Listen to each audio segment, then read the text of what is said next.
आज की इस क्लास में हम ताम्रप्रसार ताम्रप्रसार युग के बारे में डिस्कस करेंगे। एंड आप इस क्लास के अंत तक बने रहेंगे तो इस क्लास के थ्रू आउट आपको क्या क्या सीखने को मिल सकता है। इस क्लास के थ्रू आउट आप एनसीईआरटी की बुक को पढ़ने के तरीके को सीख सकते हैं। यूपीएससी और स्टेट पीसीएस एग्जाम में एनसीईआरटी की बुक के कॉन्सेप्ट और फैक्ट बेस्ड पॉइंट पर क्वेश्चंस पूछने का जो अप्रोच होता है, जो एंगल होता है, आप उससे सीख पाएंगे। साथ ही साथ ये एनसीईआरटी की बुक जो आप पढ़ रहे हैं, जो एनसीईआरटी की बुक आप पढ़ रहे हैं, तो उस एनसीईआरटी की बुक के भीतर जो चैप्टर्स हैं और जो टॉपिक्स हैं, तो किस चैप्टर पे, किस टॉपिक्स पे आपको ज्यादा फोकस होना है, किस पे कम फोकस होना है, यानी कहां आपको ज्यादा समय देने की जरूरत है और कहां पे आपको कम समय देने की जरूरत है, ये अप्रोच भी आपको सीखने को मिलेगा। यानी आप अपने टाइम को स्मार्ट तरीके से कैसे यूटिलाइज करें, ये एंगल, ये अप्रोच भी आपको सीखने को मिलेगा। क्योंकि यूपीएससी एग्जाम क्लियर करने के लिए, यूपीएससी और स्टेट पीसीएस एग्जाम क्लियर करने के लिए एनसीईआरटी के पढ़ने का जो अप्रोच है वो सही होना चाहिए और अपने टाइम को स्मार्ट तरीके से यूटिलाइज करना आपको आना चाहिए। आज का जो फोकस पॉइंट है, धार्मिक संप्रदाय, क्षेत्रीय अंतर, सोसाइटी, समाज। ताम्रप्रसार के धार्मिक संप्रदाय के बारे में जानेंगे, ताम्रप्रसार के समाज के बारे में जानेंगे, ताम्रप्रसार के क्षेत्रीय अंतर के बारे में जानेंगे। यदि आपसे मैं यूपीएससी एग्जाम के एंगल से, जिस प्रकार से यूपीएससी एग्जाम में एनसीईआरटी के फैक्ट बेस्ड या कॉन्सेप्ट बेस्ड पॉइंट पे क्वेश्चंस बनता है, उस अप्रोच से, उस एंगल से अगर मैं आपसे क्वेश्चंस करूं कि ताम्रप्रसार युग में किसी प्रकार का क्षेत्रीय अंतर नहीं दिखता। ताम्रप्रसार युग में किसी प्रकार का क्षेत्रीय अंतर नहीं दिखता। तो ये जो स्टेटमेंट होगा ये गलत होगा। ये स्टेटमेंट क्या होगा? गलत। ये स्टेटमेंट मैं गलत बोल रहा हूं। क्यों? क्योंकि ताम्रप्रसार युग में क्षेत्रीय अंतर स्पष्ट रूप से दिखाई देता है। ताम्रप्रसार युग में क्षेत्रीय अंतर स्पष्ट रूप से दिखाई देता है।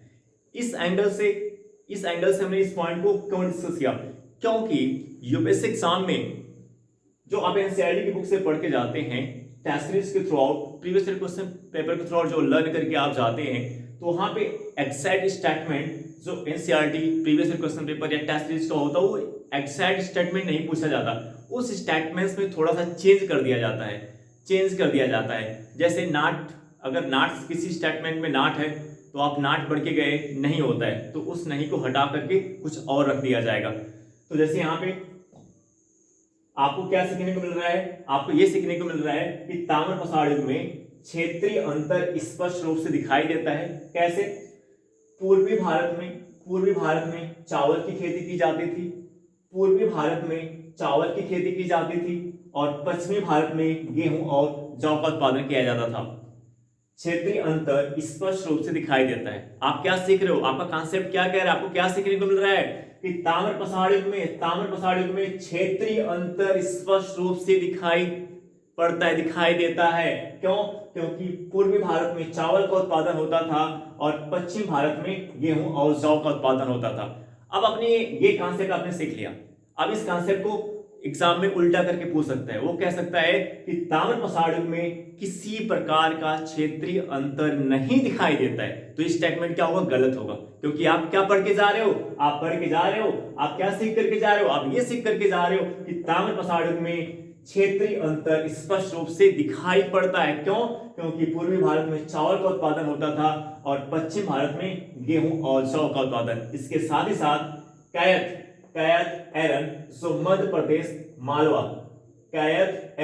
जो मध्य प्रदेश और मालवा के स्थल है, जो कैयत, जैसे कैयत और एरन जो मध्य प्रदेश यानी मालवा के महत्वपूर्ण स्थल है, और मध्य भारत के जो महत्वपूर्ण स्थल है, कैयत एरन जो मध्य प्रदेश अथवा मालवा अथवा मध्य भारत का जो महत्वपूर्ण स्थल है, यहाँ पे कुछ बस्तियां पहले स्थापित हुई, जबकि पश्चिम महाराष्ट्र, वेस्ट महाराष्ट्र यानी पश्चिम महाराष्ट्र और पूर्वी भारत में बसावट बहुत बाद में हुआ, बसावट बहुत बाद में हुआ। तो एक यहाँ पे भी आपको सीखने को मिल रहा है, ये फैक्ट भी स्पष्ट कर रहा है क्षेत्रीय अंतर को। ये फैक्ट भी बता रहा है कि ताम्रप्रसार युग में क्षेत्रीय अंतर स्पष्ट रूप से दिखाई पड़ता है। क्यों? क्योंकि कैथ एरन जो मध्य प्रदेश अथवा मध्य भारत के, जैसे कैथ और एरन जो मध्य प्रदेश अथवा मध्य भारत के जो महत्वपूर्ण स्थल है, यहाँ पे कुछ बस्तियां पहले स्थापित हुई, यहाँ पे कुछ बस्तियां पहले स्थापित हुई, जबकि पश्चिम महाराष्ट्र और पूर्वी भारत में बसावट बहुत बाद में हुआ, बसावट बहुत बाद में। यानी यहाँ पे बस्तियों का विकास पहले हुआ, यहाँ पे बस्तियों का विकास बाद में हुआ। ये भी दर्शा रहा है कि क्षेत्रीय अंतर स्पष्ट है, यानी ताम्रप्रसार युग में क्षेत्रीय अंतर स्पष्ट रूप से दिखाई दे रहा।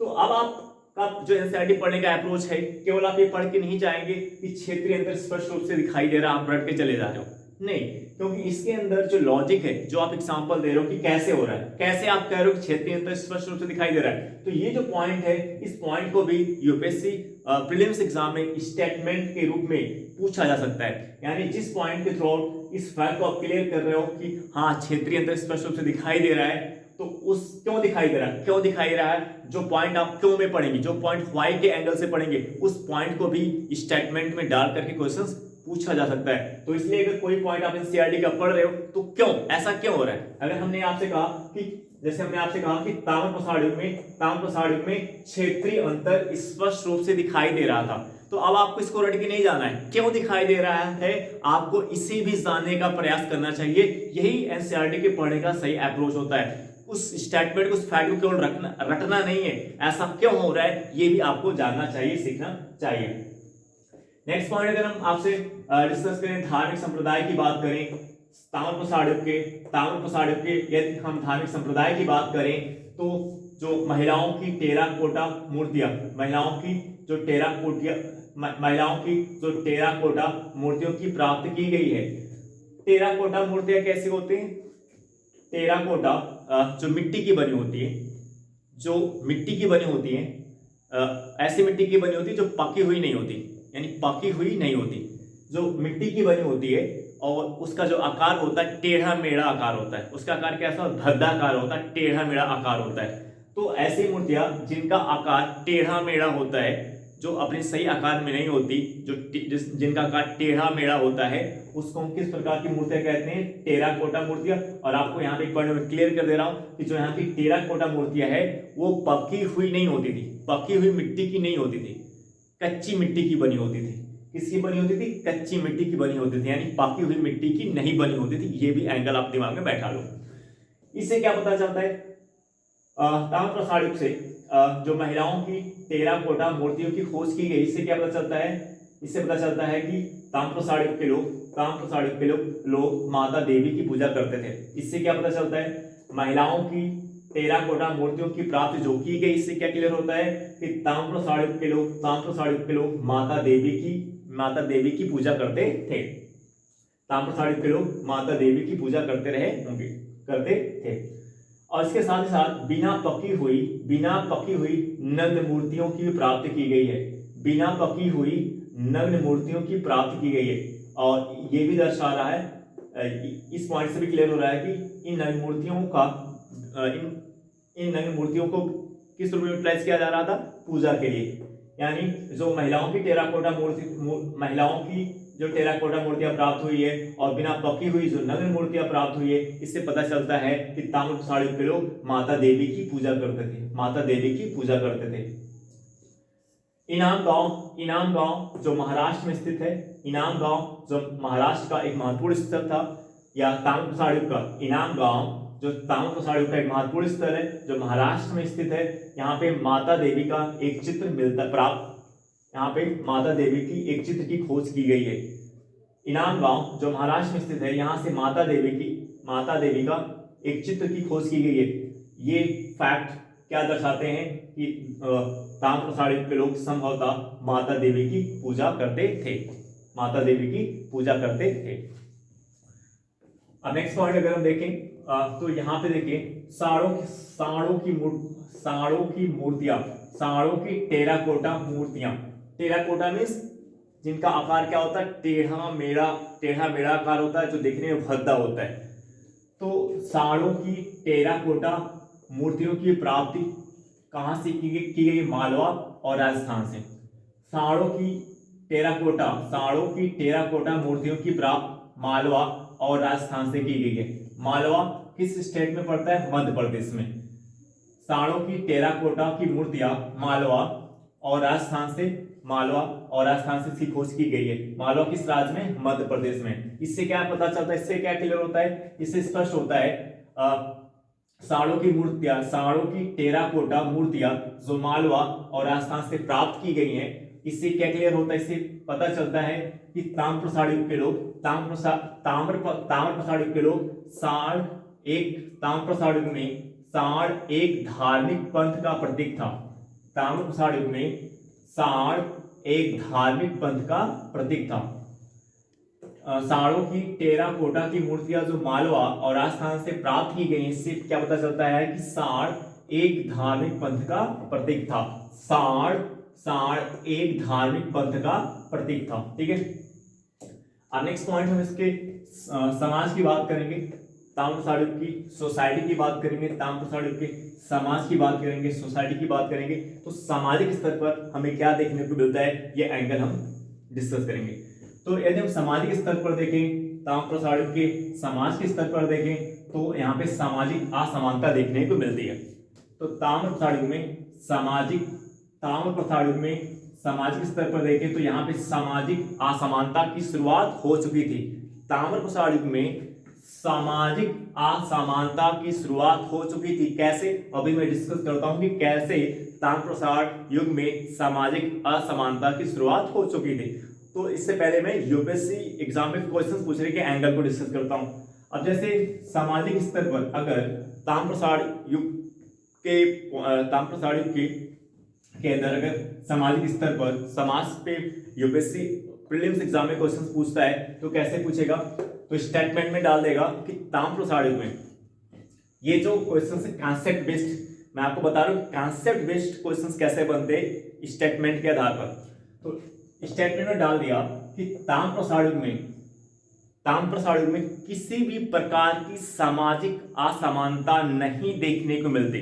अगर आप यूपीएससी, ये जो मैं डिस्कस कर रहा हूँ, ये यूपीएससी का जो प्रीवियस ईयर क्वेश्चन पेपर, उसके 30 वर्ष के प्रीवियस ईयर क्वेश्चन पेपर के एनालिसिस के आधार पर मैं बोल रहा हूँ। यूपीएससी एग्जाम के 30 वर्ष के प्रीवियस ईयर क्वेश्चन पेपर के आधार पर मैं आपको बता रहा हूँ कि क्या अप्रोच, क्या एंगल होता है क्वेश्चन बनेगा।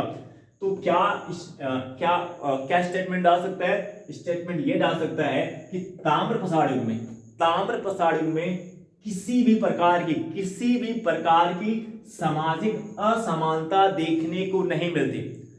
ताम्र प्रसार युग में किसी भी प्रकार की सामाजिक असमानता देखने को नहीं मिलती। तो ये जो स्टेटमेंट है ये क्या होगा? गलत स्टेटमेंट होगा, क्योंकि आपका कॉन्सेप्ट ये ओल्ड एनसीईआरटी, आप इस ओल्ड एनसीईआरटी के थ्रू जो आप कॉन्सेप्ट सीख रहे हो, ये क्या कह रहा है? ये कह रहा है कि ताम्र प्रसार युग में सामाजिक असमानता की शुरुआत हो चुकी थी। ताम्र प्रसार युग में सामाजिक असमानता की शुरुआत हो चुकी थी। कैसे? तो देखिए, महाराष्ट्र के कई जोरवे बस्तियों में तो महाराष्ट्र से 200 जोरवे स्थल की खोज की गई है।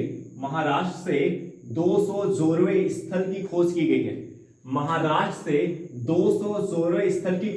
गई है। और इसमें से जो महत्वपूर्ण स्थल है वो दायनाबाद का जो क्षेत्र है वो क्या है? 20 हेक्टेयर का है। दायनाबाद का जो क्षेत्र है वो कितने हेक्टेयर का है? 20 हेक्टेयर का, जो बड़ी बस्ती का प्रतीक है। जिससे क्या स्पष्ट होता है कि दायनाबाद की बस्ती क्या थी? बड़ी। जिससे क्या पता चलता है कि दायनाबाद का जो क्षेत्र था वो क्या था? बड़ा था। जबकि इस जोरवे की कुछ बस्तियों का क्षेत्र, जोरवे की 200 बस्तियों में से कुछ बस्तियों का जो क्षेत्र है वो 5 हेक्टेयर के बराबर है या 5 हेक्टेयर से भी कम है। महाराष्ट्र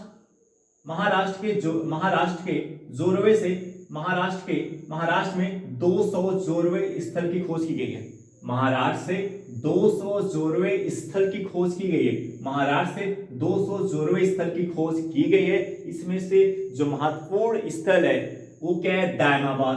दायमाबाद का जो क्षेत्र है वो 20 हेक्टेयर का, जो काफी बड़ा क्षेत्र था। जबकि इस जोरवे स्थल में से इस जोरवे स्थल में से कुछ बस्तियों का जो क्षेत्र है वो 5 हेक्टेयर है या 5 हेक्टेयर से भी कम है।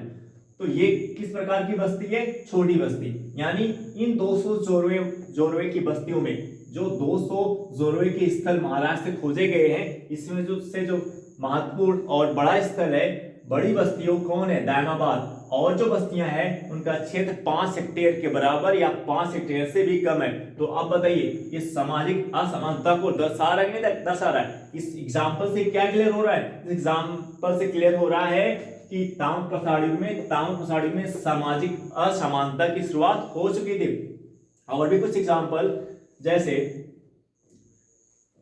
इनाम गांव की बात करें, यदि हम इनाम गांव की बात करें, इनाम गांव जो महाराष्ट्र में स्थित है, इनाम गांव जो महाराष्ट्र में स्थित है, यहाँ पे 5 कमरों वाला घर, इनाम गांव जो महाराष्ट्र में स्थित है, यहाँ से 5 कमरों वाला घर प्राप्त किया गया है। ये जो 5 कमरों वाला घर प्राप्त किया गया है, ये बस्तियों के केंद्र में होता था।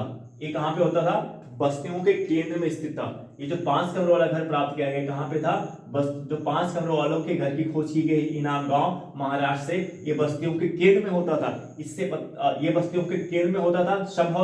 संभवतः ये समाज के प्रमुख का स्थान होता था। संभवतः ये जो 5 कमरों वाला घर बस्तियों के केंद्र में होता था, ये किसका घर होता था, समाज प्रमुख का घर होता था। यानी उस समाज में जो प्रमुख होता था, उस समाज में जो प्रमुख होता था वो उसका घर होता था, जो कहां था, बस्तियों के केंद्र में स्थित था। जबकि इनाम गांव के जो कारीगर थे ये पश्चिमी किनारे पर रहते थे। इनाम गांव के जो कारीगर थे ये पश्चिमी किनारे पर रहते थे। कारीगर में क्या है, जैसे हाथी दांत निकालने वाले कारीगर में कौन कौन आते हैं, जैसे हाथी दांत निकालने वाला, कुम्हार जो बर्तन बनाने वाले होते हैं, लोहार। तो कारीगर में से हाथी दांत निकालने वाला, कुम्हार, बर्तन बनाने वाला, लोहार, ये कारीगर के अंतर्गत आते हैं। तो ये जो कारीगर हैं वो पश्चिमी किनारे पर होते थे। कहां पे रहते थे, पश्चिमी किनारे पर रहते थे। जबकि केंद्र में कौन होता था, जो समाज का प्रमुख होता था। केंद्र में कौन होता था, बस्तियों के केंद्र में कौन होता था, समाज का प्रमुख होता था। इससे क्या पता चलता है, इससे कारीगर और समाज के प्रमुख के बीच सामाजिक दूरी का पता चलता है। इससे कारीगर और समाज के प्रमुख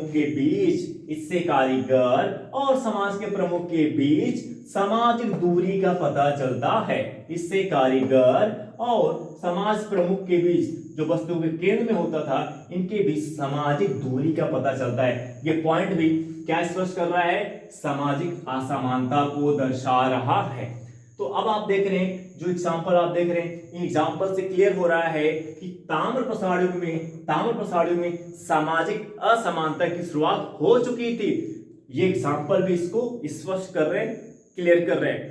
तो अब अगर उस स्टेटमेंट में यूपीएससी एग्जाम में, क्योंकि जो स्टेटमेंट होता है वो जो आप पढ़ के जाते हो उसका उल्टा डालता है, जो पढ़ के आप जाते हो उसका उल्टा डालता है। तो ऐसे में अगर आपने जरा से भी मिस्टेक किया, जरा से भी आपने जल्दबाजी में स्टेटमेंट को सॉल्व किया, तो स्टेटमेंट आपका गलत हो सकता है। इसलिए बहुत ही ध्यानपूर्वक अपनी स्पीड को थोड़ा कम करके आपको स्टेटमेंट को सॉल्व करना चाहिए।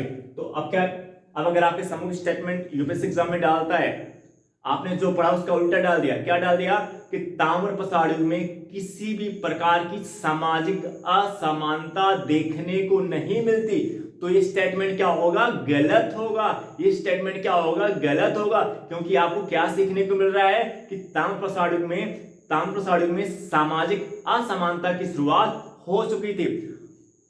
तो आपने ये भी सीखा कि कैसे। तो जो एग्जाम्पल आप पढ़ रहे हो, जिस एग्जाम्पल से क्लियर हो रहा है कि ताम्रप्रसाद युग में सामाजिक असमानता की शुरुआत हो चुकी थी, उस एग्जाम्पल को भी फैक्ट के बेस पे, फैक्ट के रूप में स्टेटमेंट में डाल सकता है। इसलिए आपको केवल ये नहीं कि आपने रट लिया कि सामाजिक असमानता की शुरुआत हो चुकी थी, इस तरीके से एनसीईआरटी नहीं पढ़नी है क्या आपने सरफेस टू सरफेस ये पढ़ लिया? सरफेस में आपने पढ़ लिया कि ताम्रप्रसार युग में सामाजिक असमानता की शुरुआत हो चुकी थी और आपने उसके भीतर के पॉइंट को उसकी गहराई में आप नहीं उतरे कि कैसे हुआ था। जब आपने आप उसकी गहराई में नहीं उतरे कि कैसे हुआ था, अब उसकी गहराई के अंदर यानी कैसे हुआ था, जो पॉइंट क्लियर कर रहा है कि कैसे हुआ था, तो उस पॉइंट को अगर स्टेटमेंट में डाल देगा तो फिर आप क्वेश्चंस नहीं टैकल कर पाओगे, क्योंकि एक क्वेश्चंस के अंदर एटलीस्ट 3 स्टेटमेंट, 4 स्टेटमेंट, 5 स्टेटमेंट रहते हैं। इसलिए केवल ये जानना आपके लिए महत्वपूर्ण नहीं होगा कि सामाजिक असमानता की शुरुआत हो चुकी थी और आप रट के चले जाते हो, नहीं, आपको ये भी जानना है कि कैसे हुई थी। तो एग्जांपल्स बता रहे हैं कि कैसे सामाजिक असमानता को दर्शाता है, कैसे पता चलता है कि ताम्रप्रसार युग में, जैसे आपने पढ़ा कि ताम्रप्रसार युग में सामाजिक असमानता की शुरुआत हो चुकी थी, तो आपको वो पॉइंट भी जानना है कि कैसे हो चुकी थी। कौन कौन से एग्जांपल क्लियर कर रहे हैं कि ताम्रप्रसार युग में सामाजिक असमानता की शुरुआत हो चुकी थी, तो वो पॉइंट भी आपके दिमाग में बैठना चाहिए। तो ये एनसीईआरटी पढ़ने का अप्रोच होता है, ये एनसीईआरटी को सही एंगल से पढ़ने का अप्रोच होता है। कुछ और भी पॉइंट हैं जो इंपॉर्टेंट फैक्ट हैं, कुछ और भी इंपॉर्टेंट फैक्ट हैं जो ताम्रप्रसार युग में सामाजिक असमानता को दर्शाते हैं। जैसे अगर हम बात करें यहाँ पे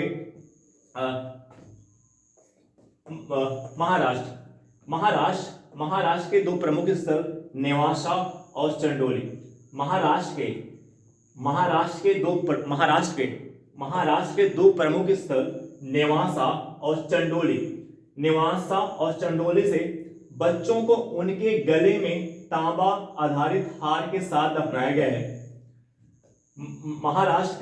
महाराष्ट्र के जो 2 महत्वपूर्ण स्थल है, नेवासा और चंडोली, यहाँ के इन 2 स्थलों के, नेवासा और चंडोली के कुछ बच्चों को नेवासा और चंडोली के स्थल में, महाराष्ट्र के नेवासा और चंडोली के स्थल से पता चलता है कि यहाँ पे कुछ बच्चों को उनके गले में तांबा आधारित हार के साथ दफन किया गया था। महाराष्ट्र के 2 महत्वपूर्ण स्थल नेवासा और चंडोली से क्या पता चलता है? यहाँ से ये पता चलता है कि कुछ बच्चों को उनके गले में तांबा आधारित हार के साथ दफन किया गया था, जबकि कुछ बच्चों के साथ केवल बर्तन ही मिले, जबकि कुछ बच्चों के साथ केवल बर्तन ही मिले हैं। इससे स्पष्ट होता है कि जिनके गले में जिनको तांबा के हार के साथ दफनाया जाता था, जिन बच्चों को तांबे के हार के साथ दफनाया गया होगा, वो बच्चे धनी परिवार से संबंध रखते थे। जिन बच्चों को तांबे के हार के साथ दफनाया गया होगा, ये क्या दर्शा रहा है? ये स्टेटमेंट क्या दर्शा रहा है कि जिन बच्चों को तांबे के हार के साथ दफनाया गया होगा वो समृद्ध परिवार से संबंध रखते थे, यानी धनी परिवार से संबंध रखते थे, जबकि जिनके साथ केवल मिट्टी के बर्तन ही मिले हैं, जबकि ऐसे बच्चे जिनके साथ केवल मिट्टी के बर्तन ही मिले हैं वो गरीब परिवार से संबंध रखते थे। ये पॉइंट भी सामाजिक असमानता को दर्शा रहा है, यानी ये भी एक इंपॉर्टेंट फैक्ट हो गया यूपीएससी एग्जाम में क्वेश्चंस बनने का। और भी कुछ फैक्ट हैं जो सामाजिक असमानता को दर्शा रहे हैं। अब आप देख रहे हैं कि ये स्टेटमेंट आप एक स्टेटमेंट रट के चले जाते हो कि ताम्रप्रसार युग में सामाजिक असमानता की शुरुआत हो चुकी थी, और उसके अंदर कई ऐसे फैक्ट है, उसकी गहराई में कई ऐसे एग्जाम्पल्स हैं जो ये बता रहे हैं कि कैसे हुआ था, कैसे ताम्रप्रसार युग में सामाजिक असमानता की शुरुआत हो चुकी थी, कैसे। तो कैसे वाले जो पॉइंट है, जो एग्जाम्पल्स हैं, वो एग्जाम्पल्स भी आपके दिमाग में बैठ जाना चाहिए। उस पॉइंट को भी क्वेश्चन के रूप में पूछा जा सकता है। यानी एनसीईआरटी अगर आपको सरफेस टू सरफेस पढ़ के रट करके चले जा रहे हो तो उस अप्रोच से कोई काम नहीं होगा, आपको एनसीईआरटी की गहराई में उतरना पड़ेगा। यही अप्रोच है पढ़ने का, यही अप्रोच होता है जो आपको एनसीईआरटी की गहराई में लेकर के जाता है, और एनसीईआरटी की बुक पर आप एक बेहतर पकड़ बना पाते हैं, जिससे आपको यूपीएससी और स्टेट पीसी एग्जाम को क्लियर करना आसान हो जाता है। अब यहाँ पे अगर देखें कैयत जो मध्य प्रदेश में स्थित है, कैयत जो मध्य प्रदेश में स्थित है, यह भी ताम्रप्रसार युग का एक महत्वपूर्ण स्थल है। कैयत जो मध्य प्रदेश में स्थित है, यह भी ताम्रप्रसार युग का एक महत्वपूर्ण स्थल है। यहाँ से तांबे की 29 चूड़ियां और 2 विशिष्ट कुल्हाड़ी पाई गई हैं। कैयत जो मध्य प्रदेश में स्थित है, यहाँ से ताम्रप्रसार युग की कैथ जो मध्य प्रदेश में स्थित है, कैथ जो मध्य प्रदेश में स्थित है, यहाँ से कैथ, कैथ जो ताम्रप्रसाद युग का एक महत्वपूर्ण स्थल है, कैथ ताम्रप्रसाद युग का एक महत्वपूर्ण स्थल है जो मध्य प्रदेश में स्थित है। यहाँ से तांबे की 29 चूड़ियां और 2 विशिष्ट कुल्हाड़ियां पाई गई हैं, जबकि इसके साथ ही साथ कैथ से कार्नेलियन मोती जैसे थोड़ा कीमती पत्थरों के हार, कैथ से तांबे की 29 चूड़ियां और 2 विशिष्ट कुल्हाड़ियां पाई गई हैं। साथ ही साथ कैथ से कार्नेलियन मोती जैसे थोड़ा कीमती पत्थरों के हार की भी प्राप्ति की गई है। कैथ मध्य प्रदेश से कार्नेलियन मोती जैसे थोड़ा कीमती पत्थरों के हार की भी प्राप्ति की गई है। इसे पता चला है कि कैथ इस क्षेत्र ऐसे जो लोग थे, कैथ के लोग वो क्या थे, ऐसे लोग जहां से ये प्राप्त किया गया है तांबे की 29 चूड़ियां और कार्नेलियन मोती से जो थोड़ा कीमती पत्थरों के जो हार प्राप्त किए गए, ये क्या दर्शा रहा है कि ऐसे लोग किस परिवार से संबंध रखते थे, समृद्ध परिवार से संबंध रखते थे। ऐसे लोग किस परिवार से संबंध रखते थे, समृद्ध परिवार से संबंध रखते थे। ऐसे लोग किस परिवार से संबंध रखते थे, समृद्ध परिवार से संबंध रखते थे। कैथ जो मध्य प्रदेश में स्थित है, यहाँ से तांबे की 29 चूड़ियां 2 विशिष्ट कुल्हाड़ियां पाई गई हैं। साथ ही साथ यहाँ पे कार्नेलियन मोती जैसे थोड़ा कीमती पत्थरों के हार की भी प्राप्त की गई है, जो दर्शाता है कि कैथ इस क्षेत्र के लोग किस परिवार से संबंध रखते हैं, धनी परिवार से, समृद्ध परिवार से संबंध रखते थे। और कुछ ऐसे क्षेत्र हैं जहां से केवल मिट्टी के बर्तन की प्राप्ति की गई है, जो दर्शाता है कि वो गरीब परिवार से संबंध रखते थे।